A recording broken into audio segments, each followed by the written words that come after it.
Hey, what's going on, everyone? My name is Matt Jarbo. This is 3 Buck Theater. Today is the 3rd of November, 2018, and I wasn't going to do an episode today. Then I made the mistake of opening up my browser to take a look to see what's going on in movie news, and I was surprised. There was a lot to talk about, a lot more than I feel I could hold off to until Monday. So I wanted to come on and just throw this together for you guys real quick because there's a lot to get through. As you can see here from not only the newly designed thumbnail, which is very Star Wars themed, which is fine with me because I love Star Wars, we also get a look here at Luke in The Last Jedi. If you can notice something that is different about this particular image, if you might notice there's a little bit of a different color scheme on his lightsaber than what we saw in the horrible Rian Johnson movie. We'll be talking about that here in a minute. But first, opening up this weekend is, was it Nutcracker?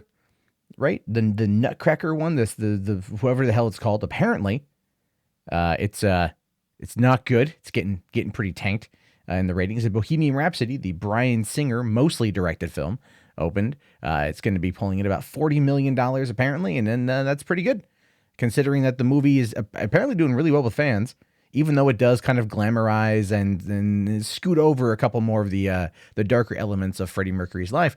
But that being said, I still really want to see it. I think Bryan Singer's a great director, and Fox, who knows what they're doing. But anyway, first things first today, because this is going to be an interesting story that I find interesting that it's talking about today, that's coming out today. And as you can see in the sidebar here for the topics, it is apparently Star Wars Episode 9 is going to course correct. Now, what the hell does that even mean? So it says here, a new report claims that Disney is using Star Wars Episode 9 to fix the polarizing effects of The Last Jedi and Solo. Despite being a huge financial success of Star Wars The Last Jedi, some of the story choices made by writer-director Rian Johnson left many fans feeling cold. It still has a fan base, but that wasn't enough to help Solo, a Star Wars story, thrive at the box office this summer. Well, okay, I mean, like, let's be fair here. Solo opening up on Memorial Day weekend, not a good idea. All right, Memorial Day weekend used to be the creme de la creme of movie openings for the first summer, right? It did. But over the course of the past 4 years, it's been pretty bad, and Disney's felt the effects of this multiple times, which is one of the reasons why it was weird that they thought Solo could save it. It can't, it won't, and Aladdin won't save it next year either.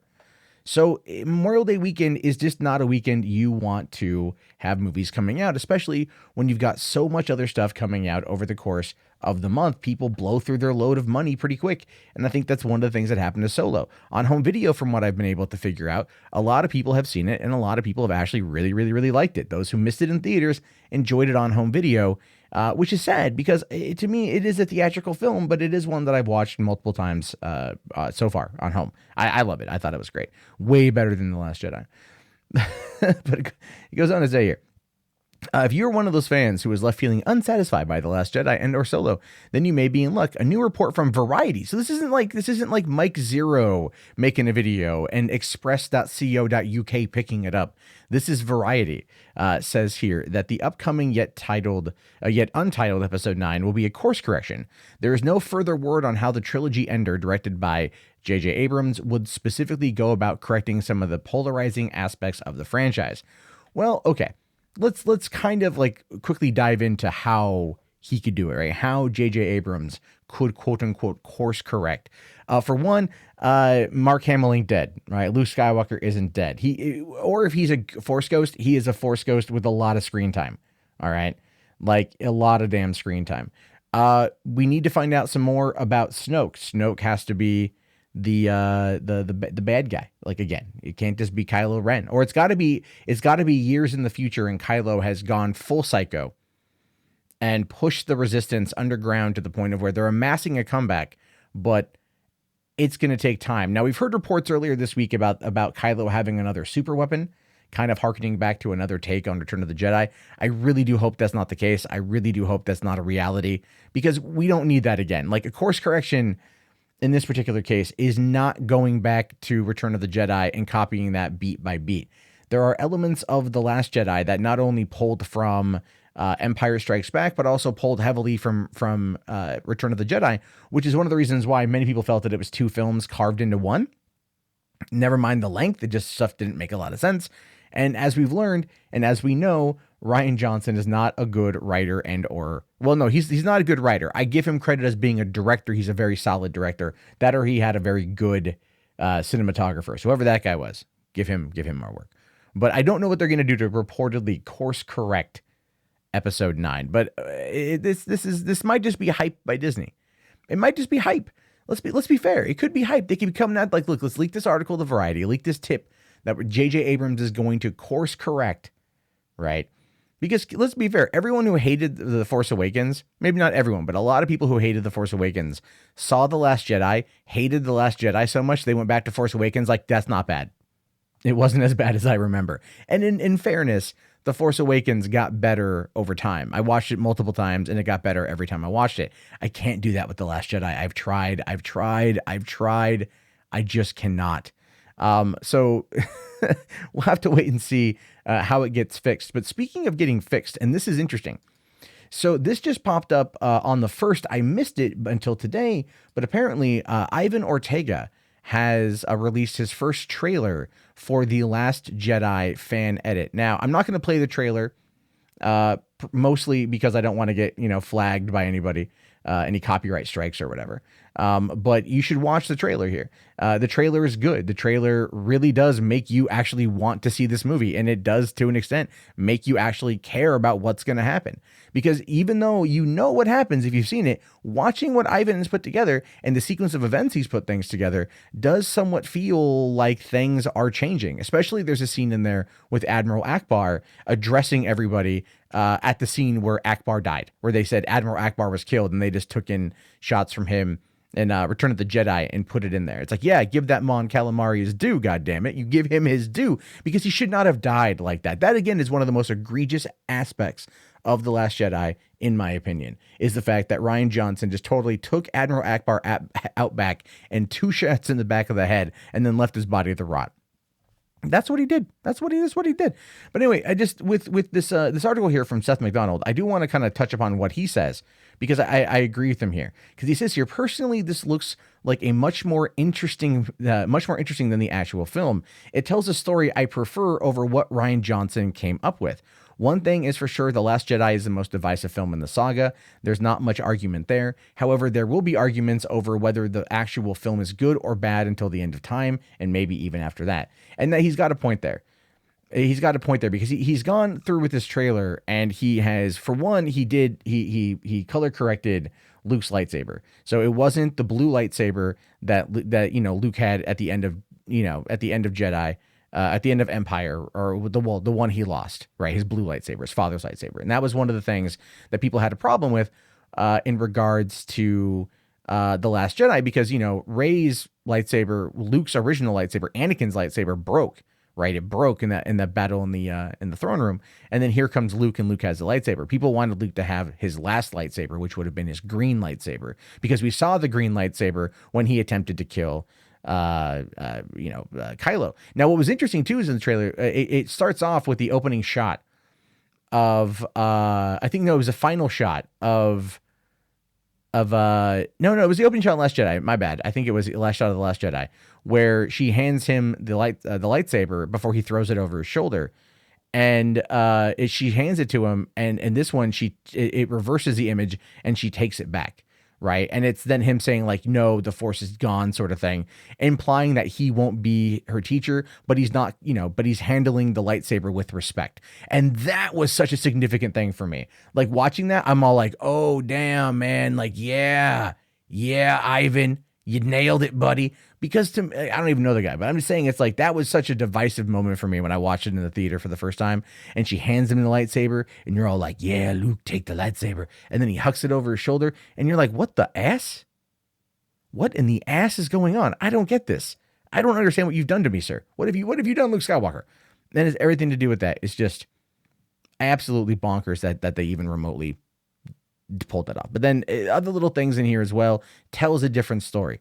And the story that Ivan has set up, there's some shots that don't quite, like they're there for effect in the trailer, but you're trying to like piece together in your mind how it would work, knowing what you already know. And then it just feels like it's just there for like a character shot sort of thing. But at the same time, he was able to invoke emotions out of me that I thought was really good. Emotions out of me that I thought was was fantastic. And I thought, like, okay, cool. I really want to see what he's going to do with this.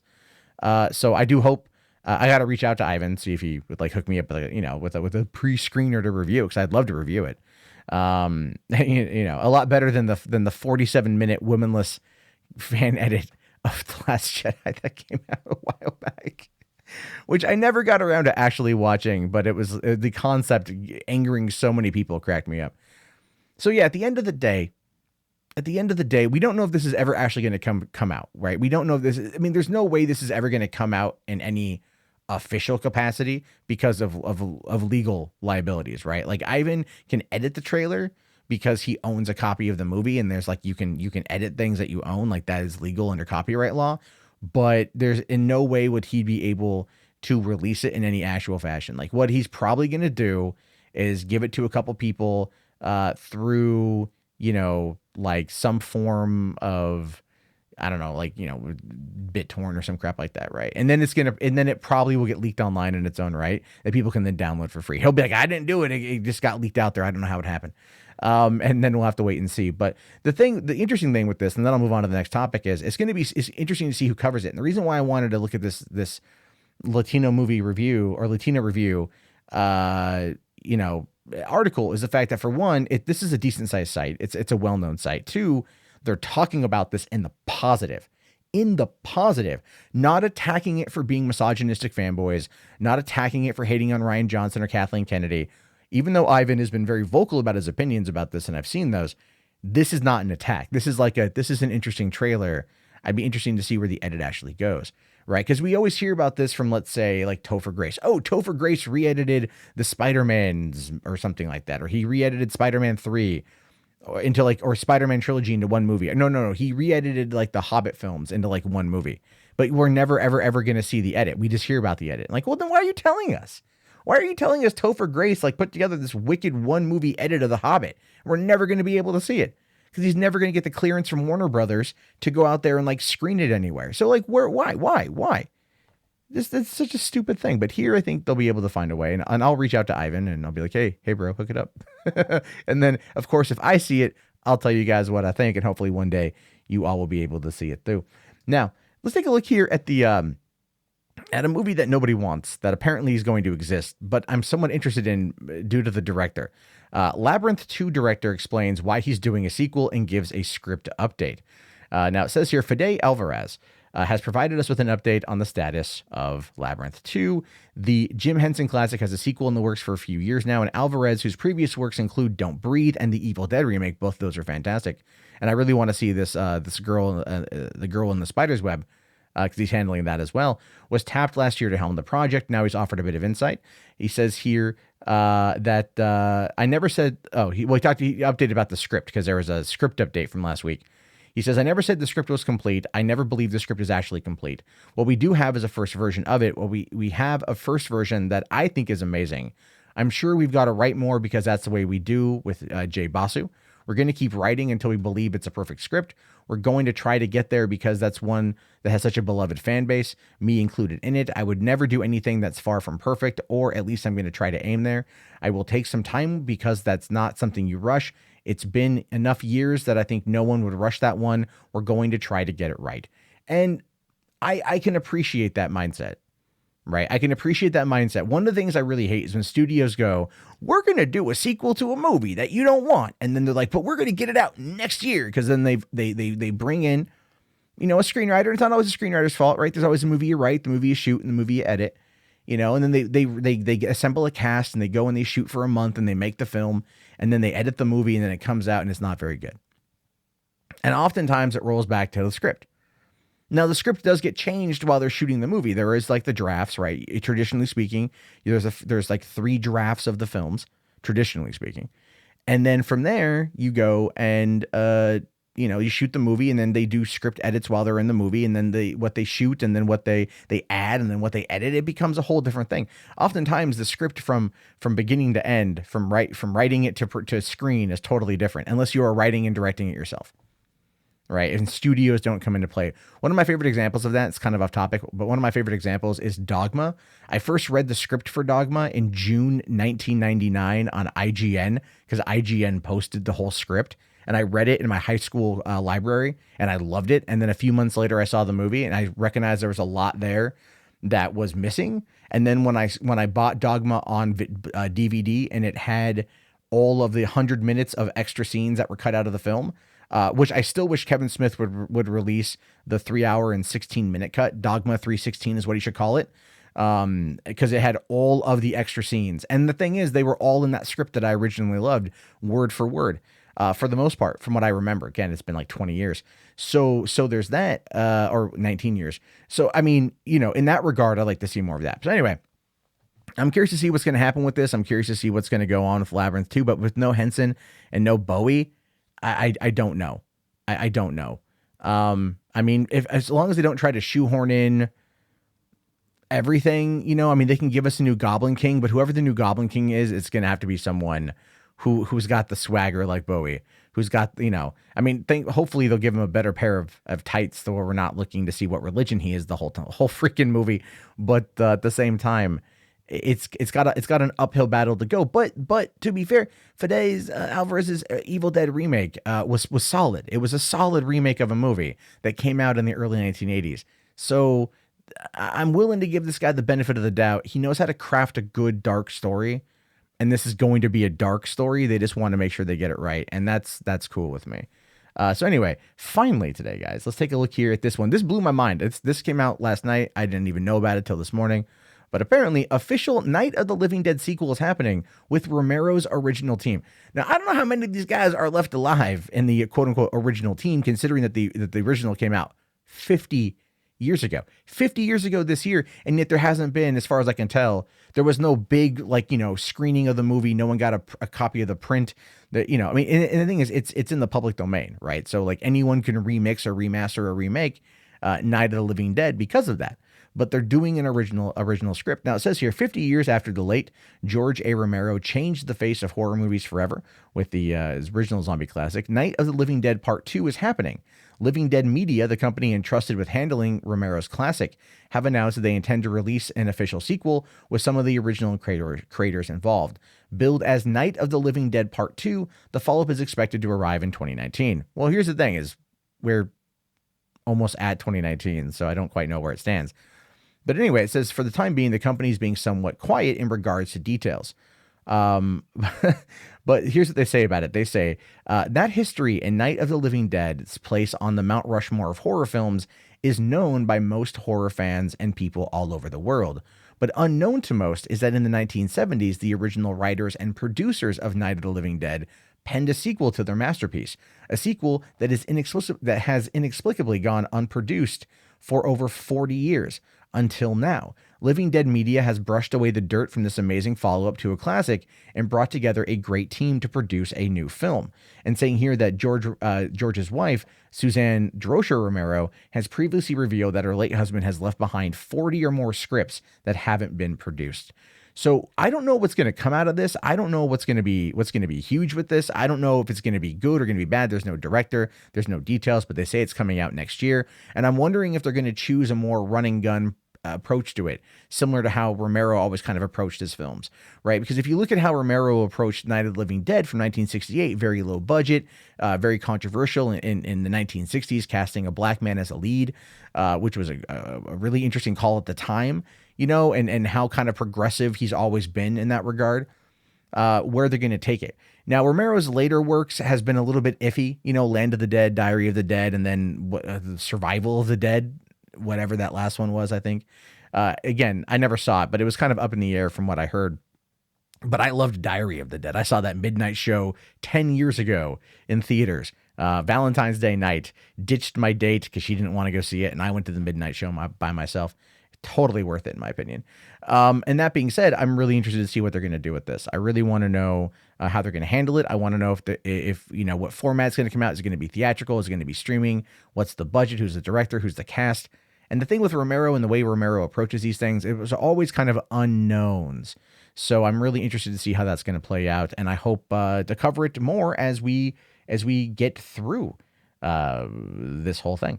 Now, anyway, That wraps up today's episode. It's a little bit of a shorter one, but I just wanted to go through these particular topics. I'm curious to know you guys' thoughts on this. Let me know down in the comments if you guys have made it this far. Type in Romero in the chat so I know you guys made it. And I really appreciate that. And if you have any comments, anything you want to let me know, hit me up down below. Subscribe, thumbs up the video, please. I'll talk to you guys later. Have yourself a fantastic day, and peace out.